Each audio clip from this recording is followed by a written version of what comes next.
Worshipping God in truth and spirit. ஆண்டவரை ஆவியோடும் உண்மையோடும் தொழுது கொள்வதுனா என்னன்னு சொல்லிட்டு நீங்க நம்ம பார்க்கலாம்.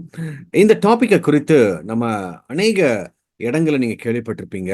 ஆண்டவர் எந்த ஆராதனையை விரும்புறாருன்னு சொல்லிட்டு, குறிப்பாக இந்த கடைசி நாட்கள்ல வாழ்ந்து கொண்டிருக்கும் போது ஆராதனை வந்து ஆண்டவர் எதிர்பார்க்கிற ஆராதனையை நம்ம பண்றோமா? சபை ஆண்டவர் விரும்புற ஒரு ஆராதனை, தேவன் எதிர்பார்க்கிற ஒரு ஆராதனை சபைக்குள்ள இருக்குதா? அது தனிப்பட்ட முறையில நீங்களும் நானும் ஆராதித்துக் கொண்டிருக்கிறோமா, அல்லது ஏதோ பாடல் மட்டும்தான் பாடுறோமான்னு சொல்லிட்டு ஆண்டவர் எதிர்பார்க்கிற ஆராதனைனா என்ன? குறிப்பாக ஆவியோடும் உண்மையோடும் ஆராதிப்பது எப்படி? இதை குறித்து ஒரு விரைவாக சில காரியங்களை பார்க்கலாம். பேசிட்டு இருக்கும்போது அந்த கான்வர்சேஷன்ல ஆண்டவர் குறிப்பாக அந்த சமரிய ஸ்திரீ வந்து எங்களோட முன்னோர்கள் இந்த மலையில தான் ஆராதிச்சாங்க, அவங்கள எப்பேற்பட்ட ஆராதனை பண்ணாங்க தெரியுமான்னு சொல்லிட்டு இயேசு கிறிஸ்துக்கிட்டே இவங்க பேசிட்டு இருக்கும் பொழுதுதான் ஆண்டவர் ஸ்பெசிபிக்காகவே வந்து இந்த காரியத்தை சொல்றார். யோவான் 4ஆம் அதிகாரம் 20ஆம் வசனத்துல, எங்கள் பிதாக்கள் இந்த மலையில தொழுது கொண்டு வந்தார்கள், நீங்கள் எருசலேம் இருக்கிற ஸ்தலத்திலேயே தொழுது கொள்ள வேண்டும் என்கிறீர்களே என்றார். அதற்கு இயேசு, ஸ்திரீயே, நான் சொல்லுகிறதை நம்பு, நீங்கள் இந்த மலையிலும் எருசலேமிலும் மாத்திரமல்ல, எங்கும் பிதாவை தொழுது கொள்ளும் காலம் வருகிறது. அதாவது அப்பதான் காஸ்பல் வந்து ஜென்டைல்ஸ் கிட்ட போகுது. அது வரைக்கும் வந்து ஆண்டவர் வந்து இஸ்ரேல் ஜனங்களுக்காக ஒரு 4000 வருஷம் போராடிக்கிட்டு இருந்தார். ஏன்? முதலாவது வருகையும் இஸ்ரேல் ஜனங்களுக்காக இருந்தது. அவங்க ஏற்றுக்கொள்ளாதனாலதான் அந்த சுவிசேஷம் வந்து நமக்கு கொடுக்கப்பட்டுச்சு, புறஜாதியாக நமக்கு. அதுக்கு வந்து அப்பதான் ஆண்டவர் இங்க சொல்றாரு, இது வந்து இஸ்ரேலுக்கு மட்டும் கிடையாது ஆராதனைங்கிறது வந்து எங்கும், உலகம் எங்கும் வந்து என்னை தொழுது கொள்வார்கள். எப்படி தொழுது கொள்வார்கள்? இந்த மலையில வந்து தொழுது கொள்ள மாட்டாங்க, சும்மா வந்து சடங்காச்சாரம் செய்து தொழுது கொள்றது கிடையாது, அதை வெறும் பாட்டு மட்டும் பாடிட்டு ஒரு 2-3 இன்ஸ்ட்ருமெண்ட்ஸை மட்டும் வாசித்துட்டு போறது கிடையாது. ஆண்டவர் எதிர்பார்க்கிற ஒரு ஆராதனை பாருங்களேன்.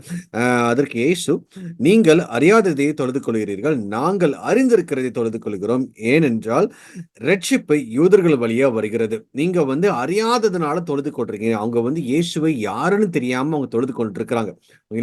வர்ஷிப்ங்கிறது வந்து ஃபர்ஸ்ட் சத்தியத்தை அறிந்து நம்ம தொழுது கொள்ள வேண்டும். சத்தியத்தை அறியாமல் தொழுது கொள்றது வேஸ்ட். ஓகேங்களா? அதனாலதான் சத்தியங்கிறது வந்து வார்த்தை, இயேசு கிறிஸ்து யாருன்னு என்று நமக்கு தெரிந்து கொள்ள வேண்டும்.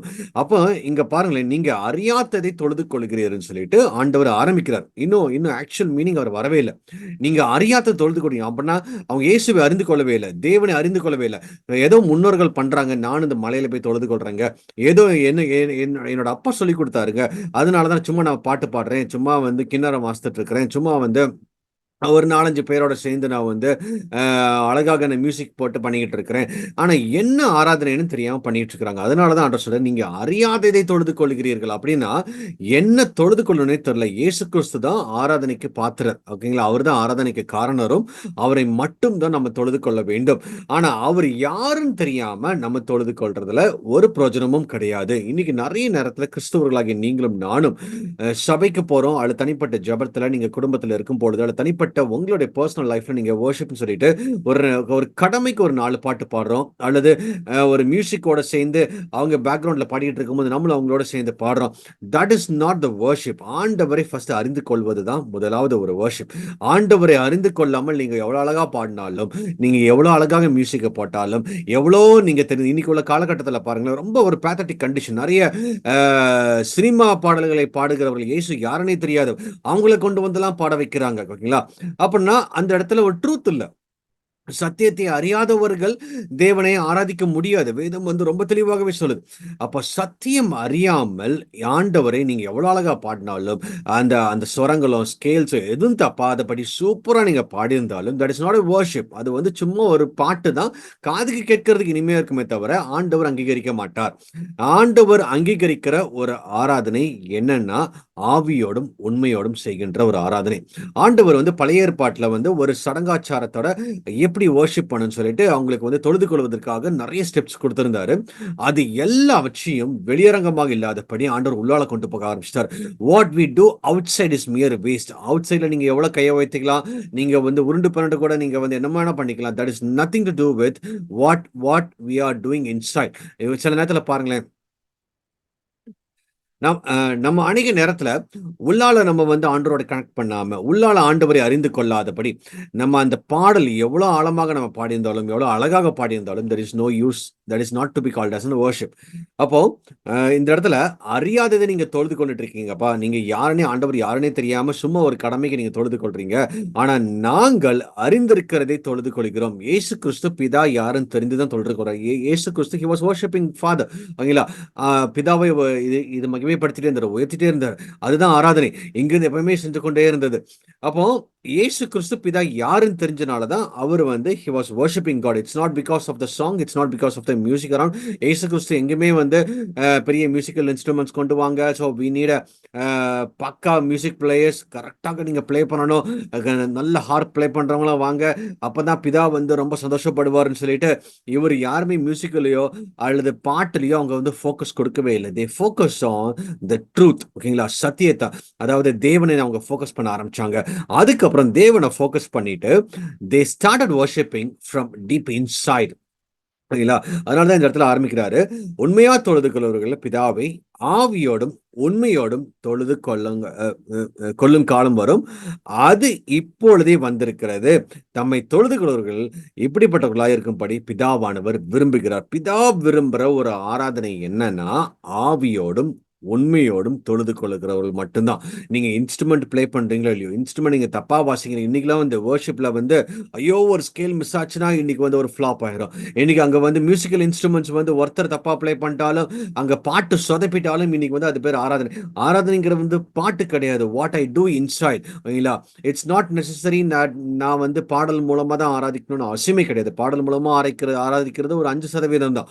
ஆனா மீதி இருக்கிற 95% வாட் யூ டூ இன்சைட். ஓகேங்களா? இங்க பாடல் மூலமாக ஏன் அந்த பாடலுக்கோட கான்செப்ட் வந்துச்சுன்னா, that can connect your heart very easily. பாடல்ல வந்து நம்ம இருதயத்தை உருக்கும், நம்ம மனசை நம்ம லேஸ் ஆகும். ஸோ அந்த ஒரு காரணத்துக்காக மட்டும்தான் நல்ல ஒரு டியூன், அந்த ஒரு அந்த லிரிக்ஸ் எல்லாமே எழுதி அது மூலமாக தான் உள்ளால போகும்பொழுது it should convert into as a spirit and truth. ஓகேங்களா?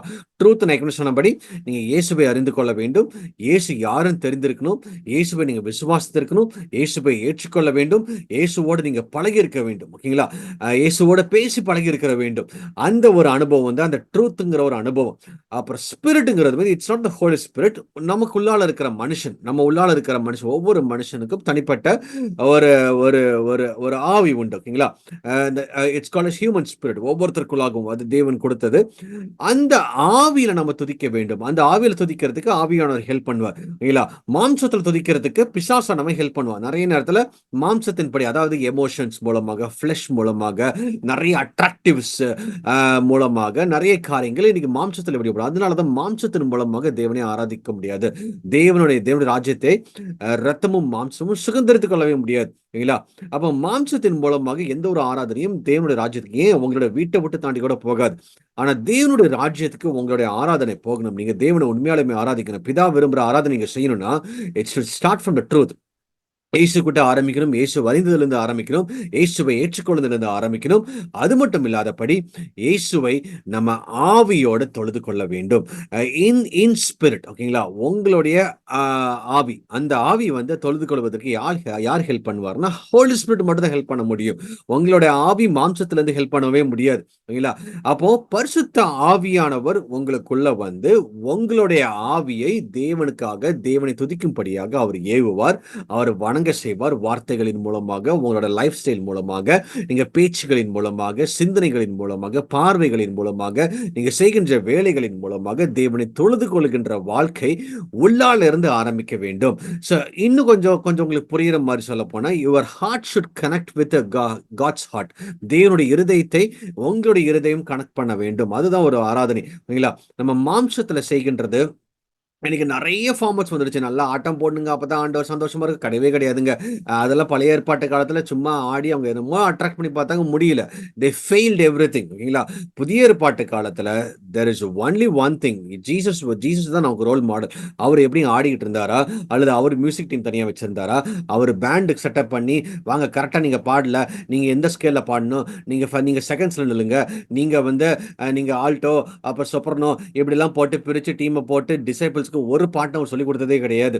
அப்ப தேவன் விரும்புற ஒரு ஆராதனை, அவர் பண்ணுன ஒரு ஆராதனை, இயேசு கிறிஸ்து இந்த பூமியில மாம்சத்துல இருக்கும்போது அவர் பண்ண ஒரு ஆராதனை, ஆவியோடும் உண்மையோடும் இருந்தது. இன்னைக்கு நெறைய பேர் பாருங்களேன், ஆஸ் வி எண்ட் அப் இந்த எண்ட் டைம் சர்ச்சஸ்ல நெறைய டிசெப்ஷன் உள்ள புகுந்துருச்சு. எஸ்பெஷலி இந்த ஆராதனைங்கிறதுல அவங்க குழப்பி, ஒரு காலத்துல சொன்னாங்க ஆராதனை மூலமாக ஒரு பெரிய எழுப்புதல் வந்துருன்னு சொல்லிட்டு நெறைய பேர் வந்து அதுக்குன்னு ரொம்ப முயற்சி பண்ண. ஆராதனை நமக்கு கிடையாது, நம்ம சாட்டிஸ்பாக்சன்ஸ் கிடையாது, நம்ம சந்தோஷமா இருக்கிறதுக்கு கிடையாது. ஆராதனை தேவனுக்குரியது. அதன் மூலமாக எழுப்புதல் வராது, வார்த்தையின் மூலமாக தான் ஒரு எழுப்புதல் வரும். நீங்க நீங்க நீங்க டவுன் டு த ஹிஸ்டரி எல்லா ரிவைவல்ஸையும் எடுத்து பாருங்களேன்.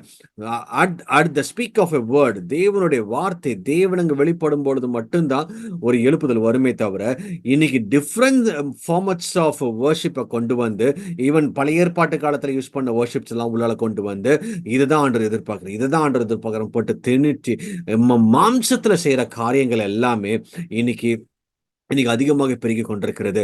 பிரியமானவர்களை, நீங்களும் நானும் அறிந்து கொள்ள வேண்டியது, கர்த்தரை ஆவியோடும் உண்மையோடும் தொழுது கொள்ள வேண்டும். அதுதான் ஆண்டவர் விரும்புகிற ஒரு ஆராதனை, பிதாவுக்கு பிடித்த ஒரு ஆராதனை. தேவன் ஆவியா இருக்கிறார், அவரை தொழுது கொள்ளுகிறவர்கள் ஆவியோடும் உண்மையோடும் அவரை தொழுது கொள்வார்கள். ஃபர்ஸ்ட் நீங்க இயேசுவை அறிந்து கொள்ள வேண்டும். இயேசுவை அறிந்து கொள்றதுதான் அந்த உண்மை. ஓகேங்களா? ஆவியானவர் மூலமாக உங்க ஆவியில நீங்க தேவனை தொழுது கொள்ள வேண்டும். கர்த்தர் தாமே இந்த காரியங்களை ஆசீர்வதிப்பாராக. இதை நீங்க ஷேர் பண்ணுங்க. ஆண்டவர்களை ஆசீர்வதிக்கட்டும். ஆமென்.